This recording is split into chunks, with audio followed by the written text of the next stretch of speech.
तो hello everyone, आज की इस वीडियो के अंदर हम जानेंगे एक नए टूल के बारे में जो कि फोटोशॉप के अंदर आपको टूल मिलेगा हीलिंग टूल के नाम से। ठीक है, अगर आपको हीलिंग टूल के आपको शॉर्टकट की पता करना है तो सिंपली आप उसमें माउस रखोगे और आपको पता चल जाएगा हीलिंग टूल की जो शॉर्टकट की है वो है जे। अब हीलिंग टूल में आपको 3-4 तरीके के टूल्स मिलते हैं, जैसे कि पैच टूल मिलता है, हीलिंग टूल मिलता है, आई रेड टूल मिलता है। पर इसको हम सिंपली यहाँ पर 2 या 3 टूल्स के अंदर काम डील करेंगे, जिससे आपको अभी बेसिकली समझ में आए, क्योंकि एडवांस लेवल में काफ़ी टूल्स अभी यूज़ नहीं होते, काफ़ी एडवांस लेवल में यूज़ होते हैं। ठीक है ना।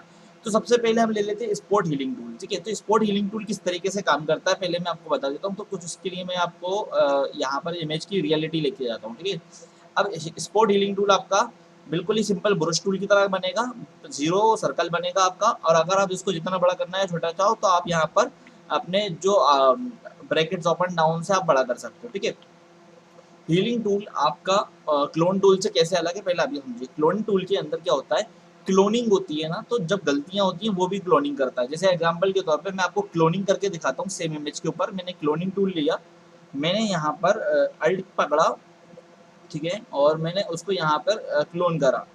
अब मैं जब यहाँ पे क्लोनिंग करूंगा ना तो देखो यहाँ पे ये आगे बढ़ रहा है, और मैं कितना ही चाहूँ उसको तो वो बढ़ेगा जरूर, क्योंकि मैं यहाँ पे क्लोनिंग कर रहा हूँ। ठीक है, राइट। तो क्लोनिंग में ऑटोमेटिकली कुछ आगे होता आएगा, और यहाँ पर अगर गलतियां होंगी तो वो भी ऑटोमेटिकली आएगा। पर हीलिंग टूल में ऐसा नहीं होता। हीलिंग टूल में आपको करना क्या होता है, आपको अपनी इमेज की मेन लेयर को सिलेक्ट रखना पड़ता है, आपको बस उसकी गलती पे जाना पड़ता है और आपको यहाँ पे क्लिक करना पड़ता है।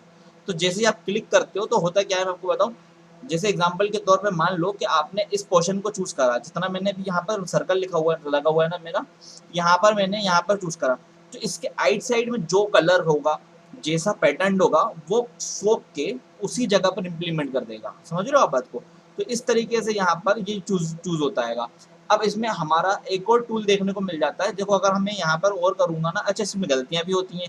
जैसे एग्जाम्पल के तौर पर यहाँ मैंने करा तो ये गलती हो गई, ऊपर से उसने शो का वहां पे पुट कर दिया। क्यों, यहाँ पे क्या गलती हुई, अगर मेरे को ये जगह सही करना है तो मेरे को क्या करना होगा, मेरे को इसका साइज को 0 करना होगा। ठीक है, तो मैं जब इसके साइज को छोटा करूंगा तो ऑटोमेटिकली वो हीलिंग पावर कम हो जाएगी, और वो पास पास में जब उसका फेस ही आएगा तो उस जगह से ही वो लेगा। ठीक है, इसके अलावा हमारे पास एक पैचिंग टूल इसके अंदर सेम एज इट इज मिल जाता है, पर पैचिंग टूल जो होता है हमारा लासो टूल की तरह ही काम करेगा।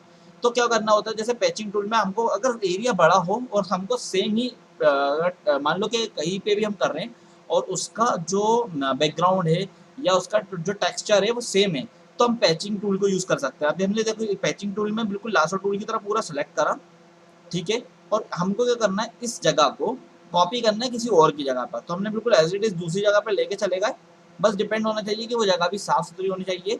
तो और हमने कर दिया। अब यहाँ पर क्या होता है, कई बार थोड़ा सा एरर आ ही जाता है, जो कि होता है कलर्स का।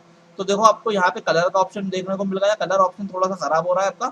आप क्या करोगे, इसको सिंपली 1-2 बार और ट्राई करोगे तो आपका वो चीज़ हो जाएगी। तो आप क्या कर सकते हो, लासो टूल, सॉरी, आपकी पैचिंग टूल से ये हो सकता है कि आप कुछ एरिया बड़े जो हैं वो जल्दी कवर कर सकते हो। जैसे मैं यहाँ पर देखो आपके सामने करते हुए जा रहा हूँ, तो जो बड़े एरिया हैं वो तो मैंने फटाफट कवर कर लिए, पर क्या होगा जो छोटे एरिया हैं वो मेरे यहाँ पर रह ही जाते हैं। तो उसके लिए आप सिंपली अपना वापस जो हमने आपको टूल बताया, आपका पैचिंग टूल, आप पैचिंग टूल यूज़ कर सकते हो, और कोई पैचिंग टूल से आप बिल्कुल ही आराम से सारा काम कर सकते हो। ठीक है ना। अब पैचिंग टूल और इसके बाद आपको मिलता है एक हीलिंग ब्रश और मिलता है।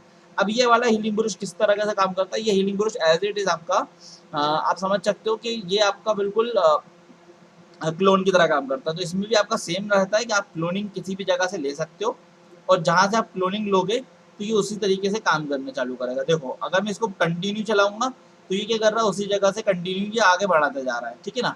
पर हमको यहाँ पर इसे अगर काम आपको करना हो तो आप कर सकते हो, इससे ज़्यादा बेटर ऑप्शन तो मगर क्लोनिंग हो जाएगा। ठीक है, तो इस इमेज को मैं थोड़ा सा आपको जल्दी से क्लियर करके बताता हूँ कि किस तरीके से ये होगा। ठीक है, अगर इसके बाद मेरे को एक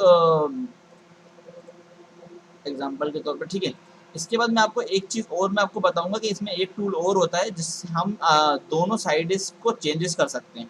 अब ये कैसे होगा दोनों साइड चेंज, अगर मैं मान लो कि कोई और ये बटन है इस साइड का, और मैं इसको चाहता हूँ कि आगे किसी और जगह पे भी पुश करना, तो मैं वो भी कर सकता हूँ, मगर उसके लिए इमेजेस वैसी होनी चाहिए। अभी इस इमेज के अंदर उस टाइप की कंडीशन नहीं है देखने को मिल रही है।